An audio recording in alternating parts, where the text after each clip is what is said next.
Hello, Vinny here. I've been reflecting on name and identity. So, I've been in the United States for 20 years now, and it just dawned on me. For the last 20 years, every time I had a phone call with any of the service here, I happened to spell out my name letter by letter. My full name is Kabwai Veni Mwamba. That is in English lexicon. Actually, is Kabwai Vani Mwamba. And for the last 20 years, every time I have to describe my name, I have to spell out letter by letter. So if I say Vani, I have to be like V-A-N-N-Y. So you can imagine if I had to spell out my own three names, it's letter by letter. And this has been going for the last 20 years. And granted, if it's not clear to you, I'm originally from Congo. And thanks God, those language I've been able to grow up with weighed heavy on my English accent for good reasons, because English is not my first language. But being outside of my country, that come with a great cost. The cost of always of identity. So I spent 15 years before returning home. And when I was home, I made a couple nights I went out. I met with some new people. Then they asked me what's my name. Quickly, I was like, Venny. They were like, oh, no, actually it's Venny. So, and I didn't have to spell my own name of anybody. They knew already. It was a familiar. And I think it's a common thing where a lot of foreigners go through. And I'm not a victim of any of those, but it's the cost of being in a new places where the language, everything's foreign to you.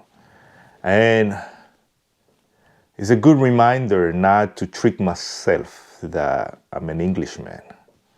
First and foremost, I'm a Congolese man. I am Congo bred from in and out. And my identity is baked into that. And I'm proud of that. And I was looking back when President Mobutu, the ex-dictator, although he had some good point when he changed his name. His name was Joseph. He became Mobutu Sese Seko Mukubwengo Wazabanga. But that was for a clear reason. But he's also based on this narcissism. He was so narcissistic about his own things. He flipped the old things about him. But if he was slightly visionary, I was hoping if Mobutu was like 1/4 for some the great African leaders that went through the continent, if he was just 1/4 of a man, he could have lived Congolese one head of the curve to where we are now, right now. But that is a subject for another day. But it's a quick reminder. When I was back home, as I was engaging with people, there was a less of me to constantly reintroduce me as an individual. It's almost you have to your introduction have to come with instructions to some extent, and when you engage into foreign places, it's like you have to describe the names, you have to describe why you sound that way, where you're coming from.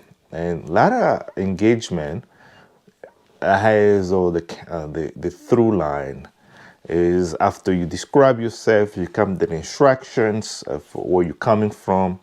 And what usually take place is the individual telling you that they probably know somebody have the similar profile as you. But anyway, that is one of the things I want to point that out. And I would like to remind her, especially outside Congolese or anybody that left home for so long.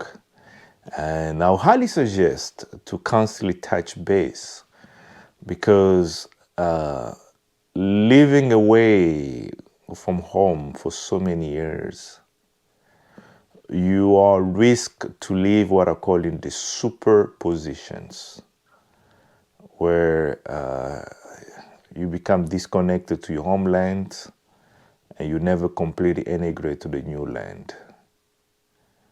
And that superposition, you need it in or out. And those breed is a little bit, you're not grinded. And I know that.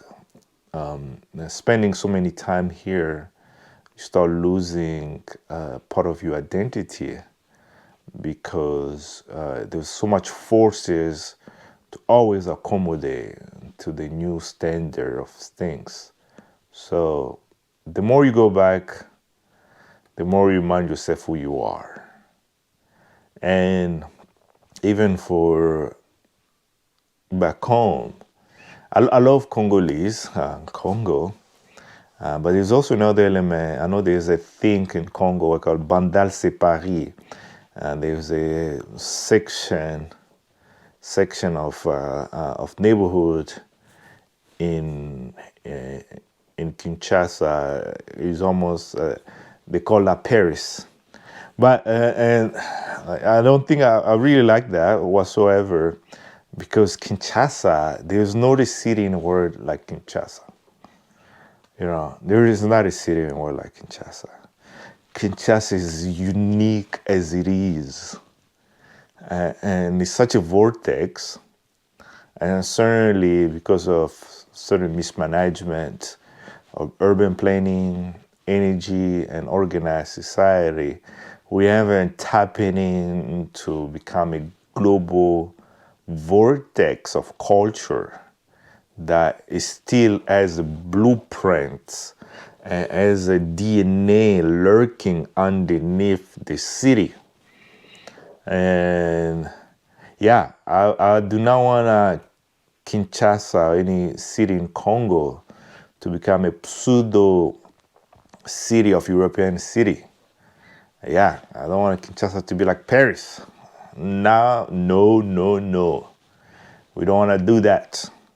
Kinshasa is Kinshasa. Kinshasa has its own rhyme. Kinshasa has its own vibe, which is good for us.